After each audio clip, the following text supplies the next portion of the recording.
Magandang hapon po sa ating lahat.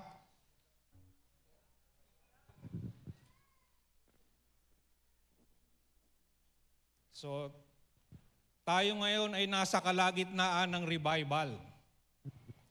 Ako po ay naniniwala na ang Panginoon ay kumikilos upang mangyari, gawin ang kanyang kalooban. Natutuwa ako doon sa testimony ni Janine, di ba? Hindi ba yun ay patotoo, katunayan na ang Diyos natin ay kumikilos sa ating kalagitnaan?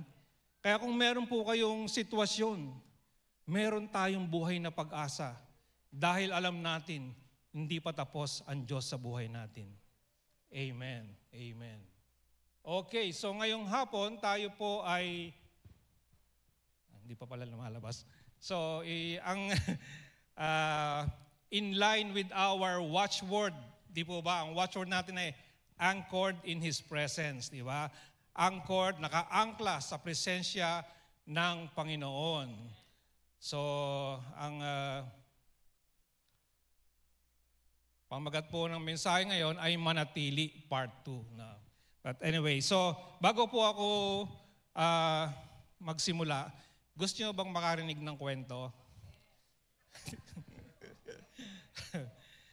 Okay, kung hindi po lingid sa kalaman ng marami dito, ako po ay, nung ako ay unang naging na-born again, sa Baptist Church po ako nagsimba. So ako ay pareho ni Pastor Edwin. Ako ay dating nasa Baptist Church, di ba? At marami ako, doon ako unang natuto, lumago sa buhay espiritual. Marami akong mga natutunan doon.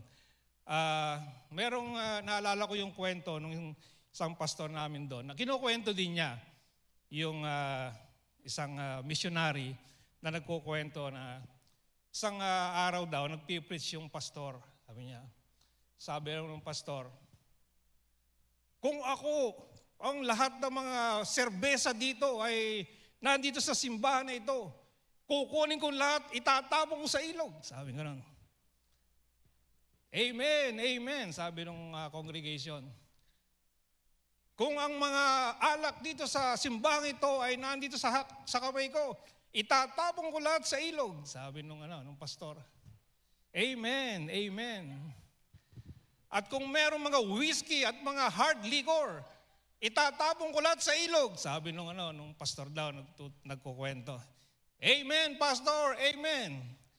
At pagkatapos noon, natapos ang kanyang mensahe. So, kasi po, sitwasyon, di ba sa Baptist yung, okay, open your hymnals on hymn number 4, yung mga gano'n, di ba? Hymn number 60. So, sabi nung choir director, okay, congregation, let's open our hymnals to hymn number 134, let's all gather at the river.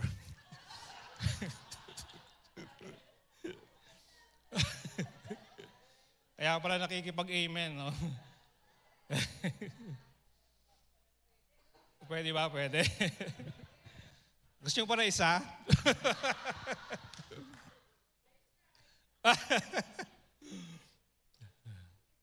So, meron daw isang pastor na inimbitahan mag-preach doon sa simbahan. Medyo yung pastor na yon, kilalang may pagkakaiba. Diba?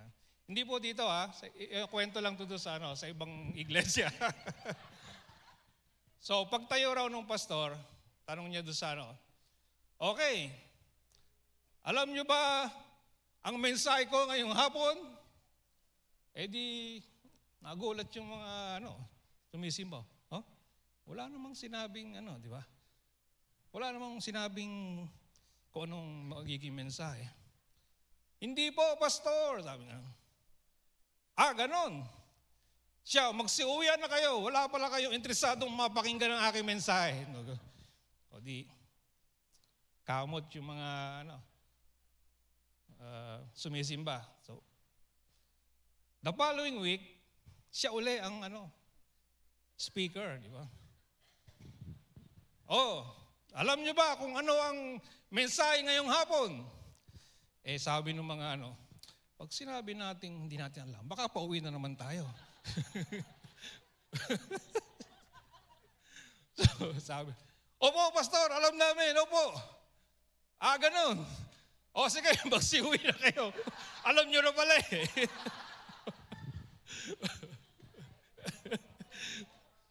Pangatlong linggo, siya uli.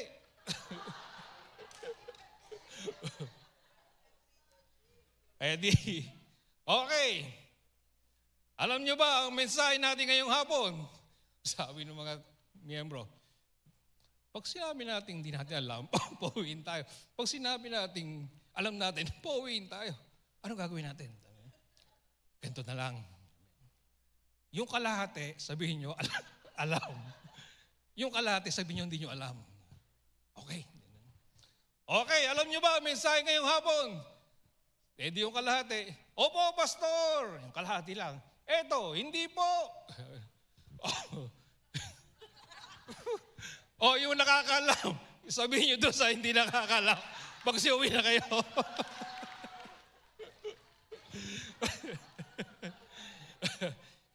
Pero hindi ko po kayo pauwiin ngayong hapon.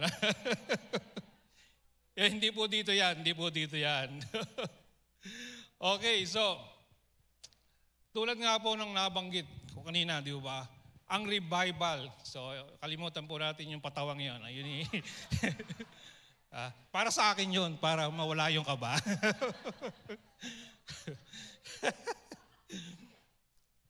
Okay, so today we are still in the midst of revival. I believe that. The leaders in this church believe that. Tayo po ay nasa kalagitnaan pa rin ng revival. Ano ba ang ibig sabihin ng revival? Sabi po sa English, it simply means recalling from obscurity. Recalling from obscurity. Tatawagin mula sa hindi pagkakakilala. Finding some hidden treasure and bringing it back to light. Revival. So, revival means bringing back to life. Revival means an awakening. Yan. Pagkagising of God's people to their true identity. Paggising ng anak ng bayan ng Diyos tungkol sa kanilang tunay na pagkatao. Revival ay isang instant sitwasyon of something becoming important again. So, diyan pa lang po sa mga kahulugan na yan ng revival, naniniwala po tayo na hindi pa tapos ang Panginoon. Meron pa siyang gustong gawin sa buhay ng kanyang mga anak. Ngayong hapon po, God wants us established, God wants us reigning in life, at hindi tayo maging piyon, mga tau-tauhan lamang ng kalaban. Nais ng Diyos na tayo ay makaranas ng tunay na buhay na nagmumula lamang sa kanyang anak na si Jesus. Ngayong hapon po ako ay excited na po ito na ibahagi sa inyo itong mensaheng ito dahil sa totoo lang po, bago ko po ito bahagi sa inyo, ako na ang unang nakaranas ng revival na ito.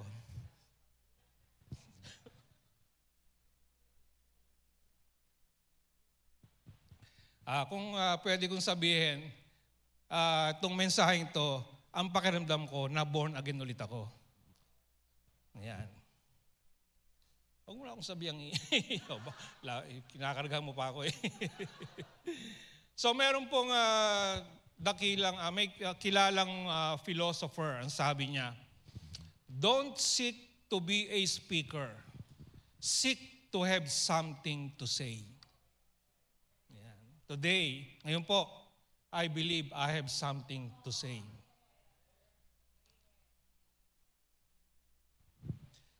So ang ating pong teksto ngayong hapon ay makikita natin sa aklat ng Juan 15. Basahin po natin mula 1 hanggang 7.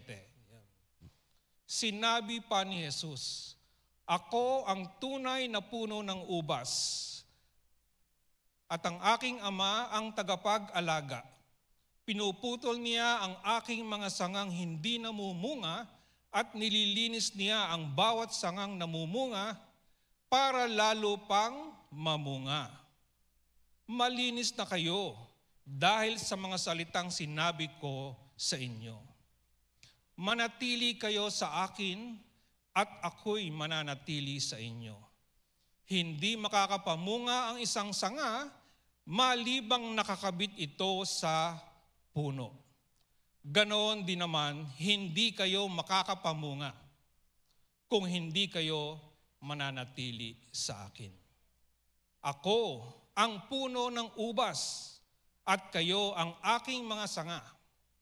Ang taong nananatili sa akin at ako rin sa kanya ay mamumunga ng marami. Sapagkat wala kayong magagawa kung hiwalay kayo sa akin. Ang hindi nananatili sa akin ay tulad ng mga sangang itinatapon at natutuyo, at pagkatapos ay tinitipon at inihahagi sa apoy para sunugin. Kung mananatili kayo sa akin at ang mga salita ko'y mananatili sa inyo, ipagkakaloob ko ang anumang hilingin ninyo. Ama, salamat sa iyong salita na patuloy na nagbibigay sa amin ng kalakasan, ng pag-asa, kaliwanagan, kaunawaan sa aming buhay espiritual. Kaya ngayong hapon, mataas ang iyong pangalan, mangyari ang inyong kalooban dito sa lupa, gaya ng nasa sa langit. Salamat po sa hapon na ito, sa pangalan ni Jesus. Amen. Amen. Sino po sa atin dito ang nagnanais na makaranas ng masaganang buhay? I believe lahat tayo dito gusto nating makaranas ng masaganang buhay. Sino po sa atin dito ang nagnanais na makaranas ng mapayapang buhay? Lahat po tayo dito naghahangad ng mapayapang buhay. Alam po ba ninyo na yan din ang nais na ibigay ng ating Ama? Ang ating Panginoon ay naparito. Ang sabi po doon sa Juan 10:10, di ba? Upang tayo ay magkaroon ng buhay. So that we may have life to the full until it overflows. So, ang magandang balita po, yung ating mga ninanais, yung ating mga minimithi, ang inyong Ama, mas higit na nagnanais na maranasan natin. Yan po ang mabuting balita. Ano ang sikreto? Ang sabi po ng ating Panginoon, manatili kayo sa akin. Manatili. In English, abide in me. Di ba? Tayo ay hinihikayat. Kaya kung gamitin yung salitang inuutosan Dahil ang ating Ama, hindi po siya yung, gawin mo to. Hindi po. Mas gusto niya yung tayo ay kusang loob na tumutugon doon sa kanyang mga sinasabi sa atin. So, tayo ay hinihikayat ng ating Panginoong Hesus na manatili sa Kanya. I always use this illustration. Tayo ay parang mga palayok. Anong palayok? Sisidlang lupa ang tawag. Ang karakteristik ng palayok kasi, porous. Anong ibig sabihin ng porous? Tumatagas. Tayo, di po ba, hindi tayo pwedeng isang baksak na gano'n, okay na ako, tatakbo na ako ng 100 metro, 100 kilometro. Hindi po. We need to be filled every day. We leak. Tumatagas tayo. That's why ang sabi ng ating Panginoon, manatili kayo sa akin. So, unang-una, this presupposes the idea na kilala mo si Jesus. Bago ka man makapanatili sa Kanya, ito ay ang assumption, kilala mo siya. Hindi ka makakapanatili sa Kanya kung hindi mo siya kakilala. Hindi ito yung basta nadinig mo siya. Nadinig mo yung tungkol sa Kanya. Sabi nung kaibigan ko, si Jesus, ganun. Hindi po. Ang nais ng Panginoon, tayo magkaroon ng sariling personal na relasyon. Anong ibig sabihin ng sariling personal na relasyon? Ibig sabihin po nun, tinatanong mo siya, nakakausap mo siya, meron kayong ugnayan sa isa't isa. Ang sabi po ni Apostol Pablo sa 2 Timoteo 1:12, ito ang dahilan kaya ako dumaraan. Gusto ko lang yung second part. Ngunit hindi ko ikinakahiya dahil kilala ko kung sino ang sinasampalatayanan ko. Kilala ko. Yun ang nais ng ating Panginoon. Siya ay makilala natin. Hindi lamang sa alam natin tungkol sa Kanya, kundi makilala natin siya.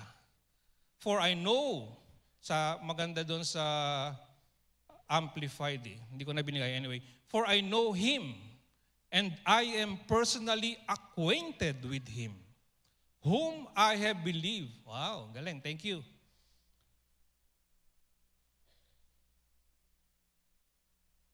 Saan? Hindi ko makita yung...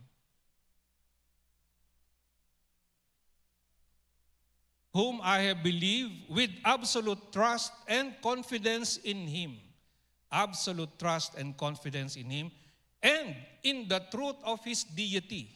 And I am persuaded beyond any reasonable doubt. Nilagyan ko ng reasonable. Beyond any doubt that He is able to guard that which I have entrusted to Him until that day when I stand before Him. Ang pananampalataya po, ang sabi sa atin, akin yan.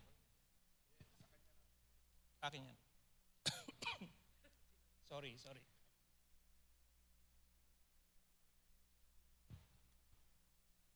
Ang sabi po dun sa Hebrews chapter 11 verse 3, sa Amplified, faith is an inherent trust. Inherent trust. Pagtitiwala na nakapaloob.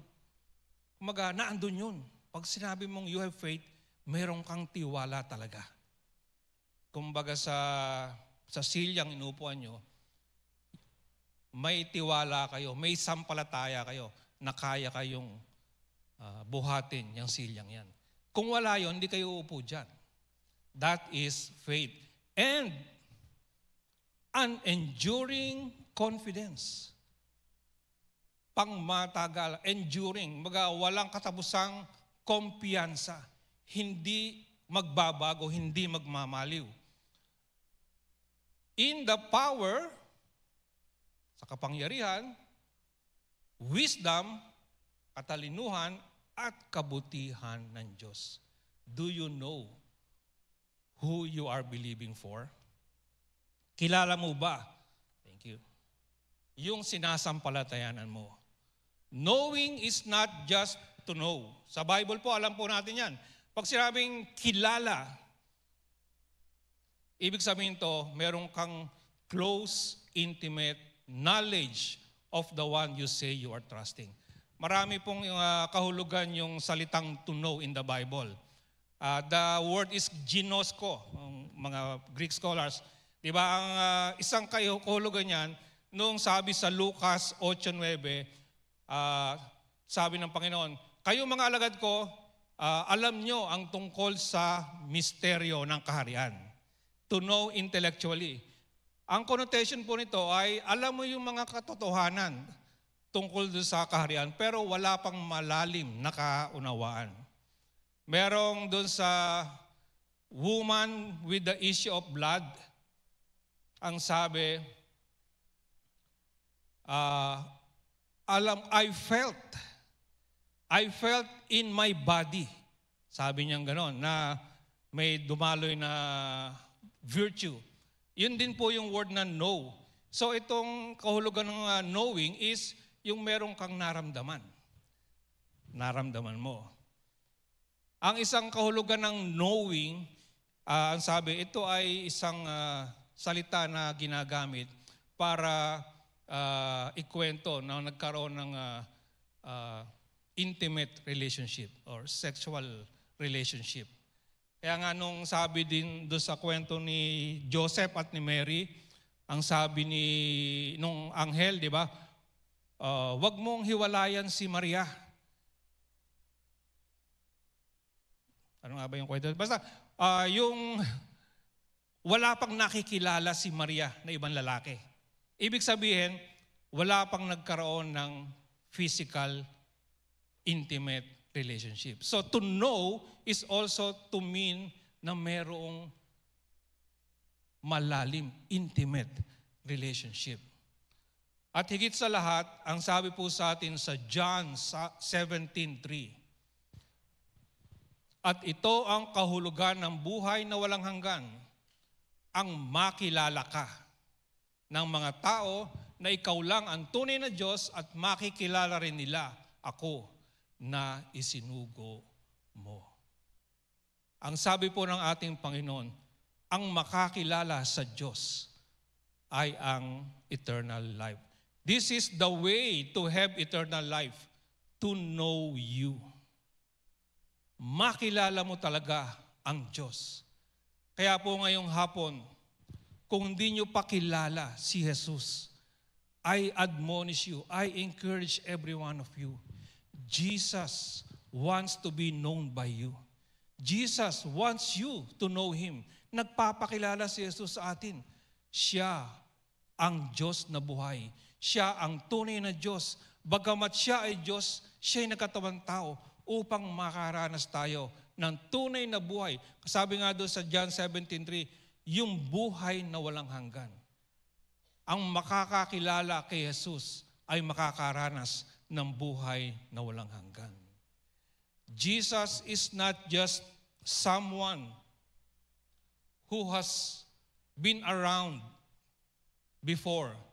Jesus is here with us. Jesus is now involved in each and every one of our lives. Jesus can be trusted. Meron pong time na tayo doon sa mga bata, Jesus is my superhero. Di ba? Si Jesus, He is more than the superhero.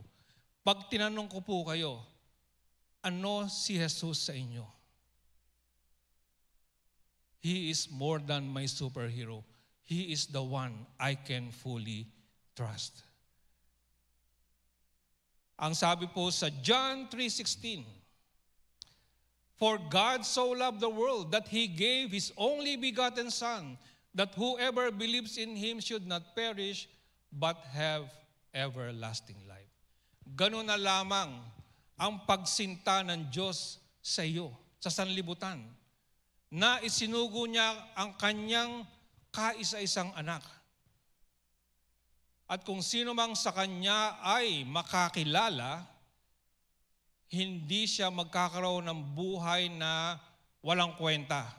Ang kanyang buhay ay magiging buhay ng Diyos. Dito po nagsisimula ang lahat. Kaya ngayong hapon, madali lamang po yon. Ang sabi ni Jesus, kung iyong paniniwalaan sa iyong puso na si Jesus ay binuhay muli sa mga patay at ipapahayag mo sa iyong bibig, ikaw ay maliligtas. Kilala mo ba si Jesus ngayong hapon? Kilalanin mo siya sapagkat siya ay nagpapakilala sa iyo at nais niyang maranasan mo ang buhay na walang hanggan. Ang buhay na nagmumula sa Diyos.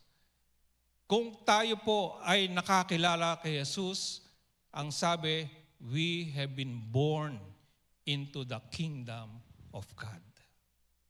Hindi po lahat ng nakakaalam, nakakakilala kay Jesus ay mga tagasunod ni Jesus. Kaya nga, hindi nila nararanasan talaga ang mga benepisyo ng kaharian ng Diyos. So, una, this presupposes the idea that we know God. Pangalawa, ang pananatili sa Kanya, dwelling or abiding also means dwelling. Kaya nga, nagdadalawang isip ako. Gusto ko sanang pamagat talaga, mamalagi. Pero dahil nung isang linggo, manatili na. Sige, part 2 na lang yung ginawa ko, part 2 ng manatili. Pero mamalagi ang gusto ko talagang gamitin. Mamalagi kayo sa akin, sabi ng Panginoon. Ano ang ibig sabihin ng mamalagi sa Kanya? Pag tayo ay namamalagi sa Kanya, yung Kanyang mga sinasabi, sinusunod natin. Pag tayo ay namamalagi sa Kanya, ang Kanyang mga kalooban na din natin. Abiding in Him means putting His words into action. It is acting according to His word. Nababago yung buhay natin. Yung ginagawa natin, hindi na yung dati natin ginagawa. Ang ginagawa natin ngayon, ano yung sinasabi niya? Ang sabi po sa John 8:31, sinabi ni Jesus sa mga Hudyong sumampalataya sa Kanya, kung patuloy kayong susunod sa aral ko, totoo ngang mga tagasunod ko kayo. Ang pamamalagi, pananatili kay Jesus ay ang pagsunod sa Kanyang mga aral. Maraming Kristiyano pero hindi tagasunod ni Kristo. Ang nais ng ating Panginoon, maging tagasunod tayo. Ang kanyang mga aral, ang ating ginagawa. May pagkakaiba yung disipulo at yung Kristiyano. Minsan, Kristiyano pero hindi disipulo. Pero pag disipulo, sigurado, Kristiyano. Nakuha niyo yung diferensya? Ano po ba yung disipulo? Tagasunod, di ba? Tagasunod. A disciple is someone who is apprenticing. Estudyante, nag-a-apprentice dun sa kanyang guro. Di ba? Kasi yung disciple ngayon, medyo gas-gas na eh. Pero doon sa original na konteksto ng katotohanan ng disipulo, ito ay apprentice, kung gagamitin natin ngayon. Estudyante, apprentice, noong guro. Merong 3 objective ang pagiging disipulo. Una, ang disipulo ay palaging kasama ng guro. Diba? A disciple is always with his teacher. Kaya nga, diba, sabi ni Jesus, follow me and I will make you fishers of men. Pangalawa, yung pong disipulo, ang kanyang objective ay maging katulad ng kanyang guro. Kaya kung mapapansin ninyo, like nitong, may time dito na meron tayong guest doon kay John Maxwell. Yung mga nagsasalita doon, parang si John Maxwell yung naririnig nyo. They are disciples of John Maxwell. Yung iba nagsasabi, although meron din ako napansin, yung pong mga tagasunod ni Brother Eddie, kung magsalita, parang si Brother Eddie, di ba? Kasi disipulo sila eh. Ganun po talaga ang disipulo. To be like his teacher. Are you a disciple of Jesus? Ang sabi po ng ating Panginoon, humayo kayo at gawin ninyong mga alagad ang mga bansa at ako ay kasama ninyo. Natutuwa po tayo pag tayo nakakapag-share ng gospel. That's good. Doon magsisimula yon. Pero we should not stop from there. Ang sabi po niya, di ba, ituro nyo sa kanila yung mga itinuro ko sa inyo. and I will be with you always. So a disciple is always with his teacher. A disciple wants to become like his teacher. At pangatlo, a disciple is apprenticing para magawa din niya yung ginagawa ng kanyang guro. Bakit nagiging tagasunod? Para yung ginagawa ng kanyang guro, magawa din niya. Yan po ang pagkatawag sa mga disipulo. Kaya ang sabi ng Panginoon, manatili kayo sa akin, mamalagi kayo sa akin, para yung mga ginawa ko, magawa nyo rin. Abiding is doing what Jesus is teaching us. Ano ba yung tinuturo ng ating Panginoon sa atin? Mahalin ninyo yung mga kaaway ninyo.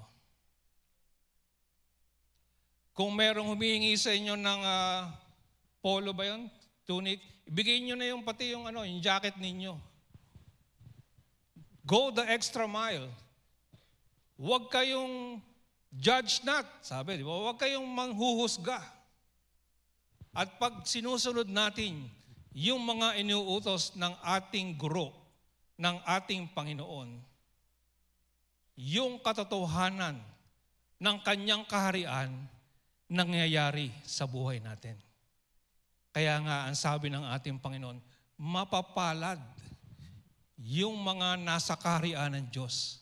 Ano man ang mangyari, mapapalad kayo dahil ang kaharian ng Diyos ay nangyayari sa buhay ninyo. Pangatlo, so una, di ba, kilala natin si Jesus. Pangalawa, tayo ay gumagawa ng kanyang mga itinuturo. And pangatlo, ang sabi ng ating Panginoon, we will not be fruitful unless we abide in Him. Ano po ang ibig sabihin ng being fruitful? Pwede ko bang sabihin na ito ay yung nangyayari sa iyo, yung disenyo para sa iyo? Yung pagkakagawa ng Diyos sa iyo, nangyayari sa buhay mo. Pwede po ba yung, that is being fruitful. God created us to have life. Sabi sa Genesis, and God breathed on him the breath of life, and he became a living soul. Tayo ay nilalang upang magkaroon ng buhay. Hindi yung basta buhay natural, buhay ng Diyos. At alam natin ang nangyari, nalaglag tayo sa kasalanan, pero kaya nga, salamat sa Panginoon, ibinalik ng Diyos yung pagkakataon na maranasan natin yung tunay na buhay na galing sa Diyos. At yan ay sa pamamagitan ng pamamalagi sa ating Panginoon. Gusto mo ng revival? Mamalagi ka sa presensya ng Panginoon. God created us to have life. Jesus came to give us life. God's purpose for creating us is for us to have life. We will not be able to experience the full reality of life unless we will abide in Him. Kung hindi po tayo mamamalagi kay Kristo, hindi tayo makakaranas ng tunay na buhay. Ano ba ang ikahulugan ng buhay? Di ba? Naalala ko nung ako college noon, di ba?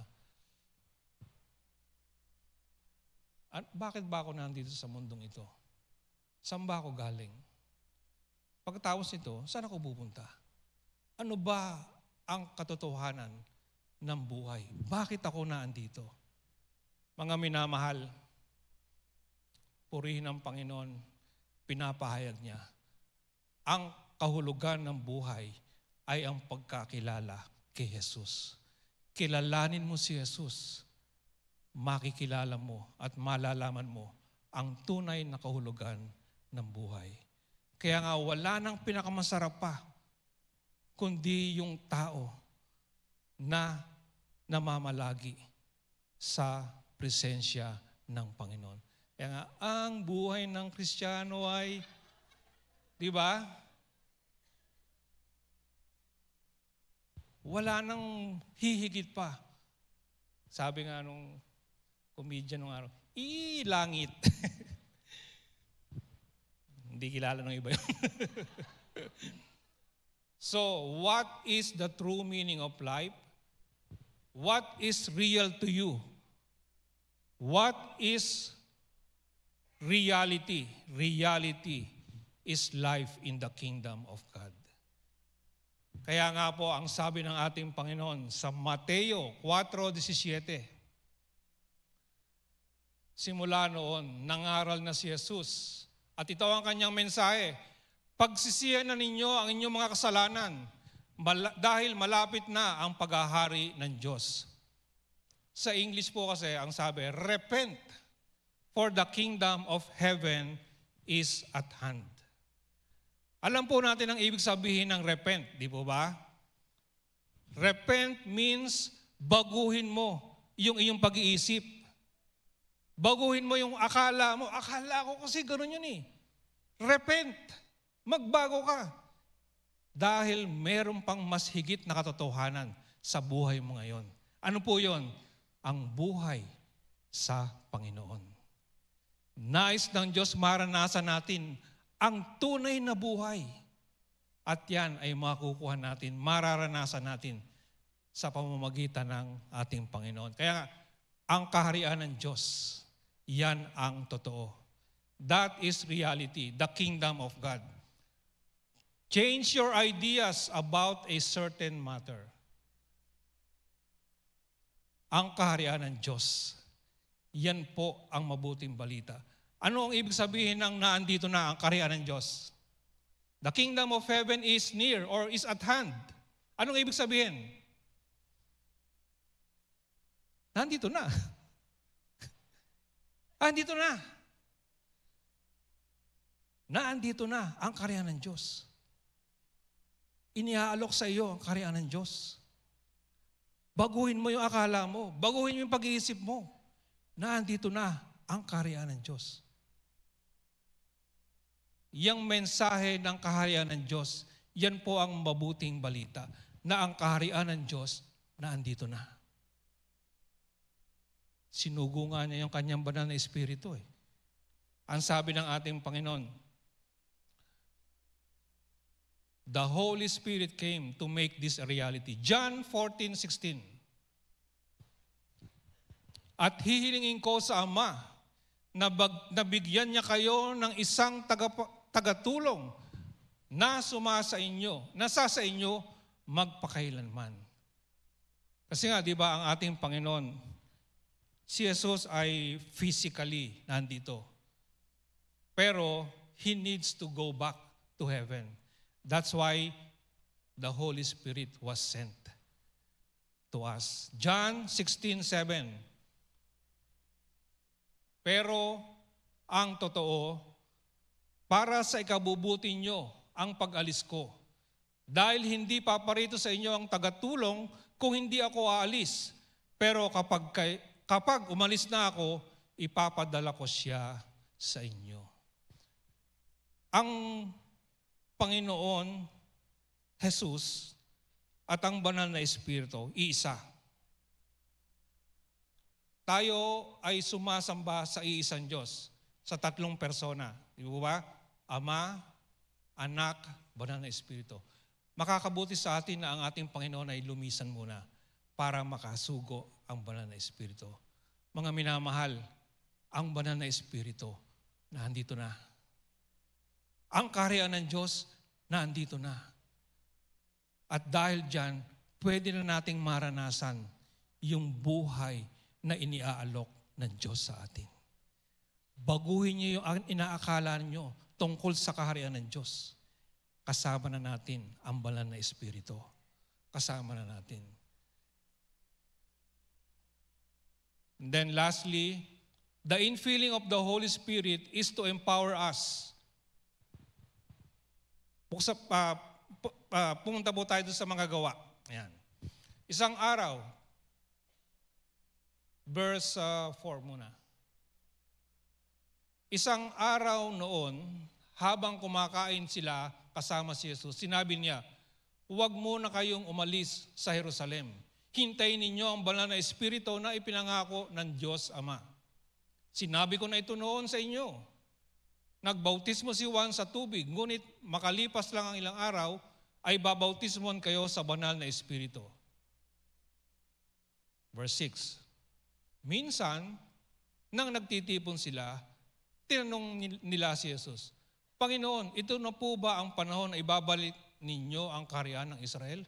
Sumagot si Jesus, hindi pinahihintulutan ng Ama na malaman ninyo kung kailan mangyayari ang mga bagay na tinakda niya.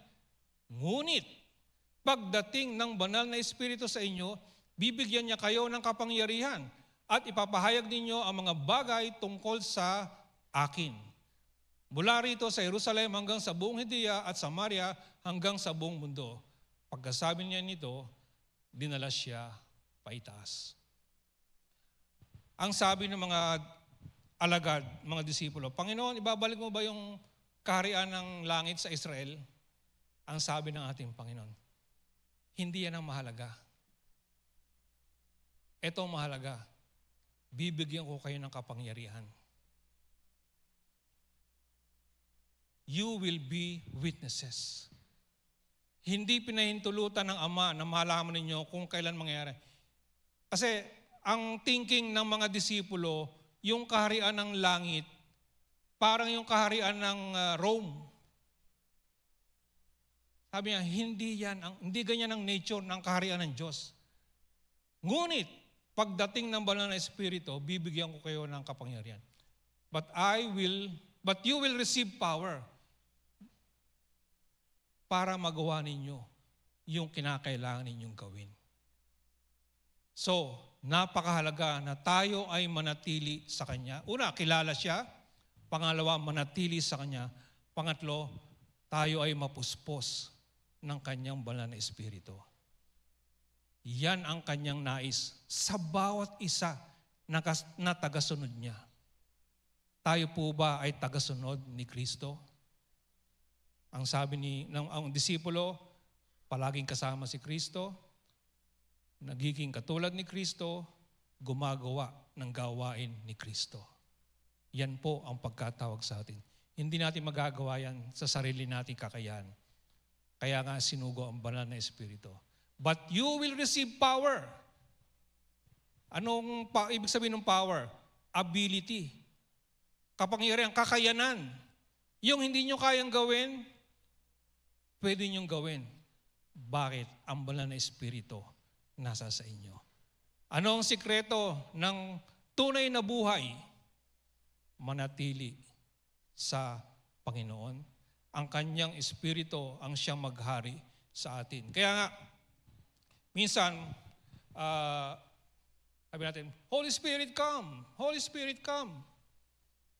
Mga minamahal, dumating na po. Ang kinakailangan niya, magkaroon ng puwang sa atin para siya'y makakilos. Bigyan natin siya ng puwang. Hayaan natin siya'y gumalaw, kumilos sa buhay natin. So ano ang gusto kong sabihin? Ang gusto ko lang pong sabihin, ang banal na Espiritu na andito na. Gusto niyang kumilos sa kalagitnaan natin. Bigyan natin siya ng puwang. Paghariin natin siya sa buhay natin. Huwag nating anuhin yung sarili nating pag-iisip. Tanungin natin, banal na Espiritu, ano ba ang gusto mo? Ang Diyos, hindi po niya ipipilit ang sarili niya sa atin. Gusto niyang meron tayong kusa na hayaan siyang kumilos. Nais ng Diyos maranasan ng lahat ng tao ang Kanyang kaharian. At tayo ay Kanyang sinugo upang ipadama, ipahayag, maging saksi tungkol sa katotohanan ito. Okay, so tapusin ko na. Gusto mo bang makaranas talaga ng tunay na buhay, a richer and a deeper life? The secret is remain, dwell, abide in Him. Meron daw kwento nung bago-bago pa lamang na-imbento ang kuryente. Merong isang matandang babae na nagpakabit ng kuryente. So, nung kinabitan ng kuryente yung bahay, may kuryente na. Pero nung dumarating yung tigabasa ng metro, yung meter reader, hindi gumagalaw yung metro. Sabi nung meter reader, Mrs., may problema po ba? Bakit parang hindi nagagamit yung kuryente? Ang sabi nung matandang babae, ginagamit ko. Ang ginagawa ko, binubuksan ko yung kuryente para sindihan yung kandila. Pag yung kandila may ilaw na, pinapatay ko na yung kuryente.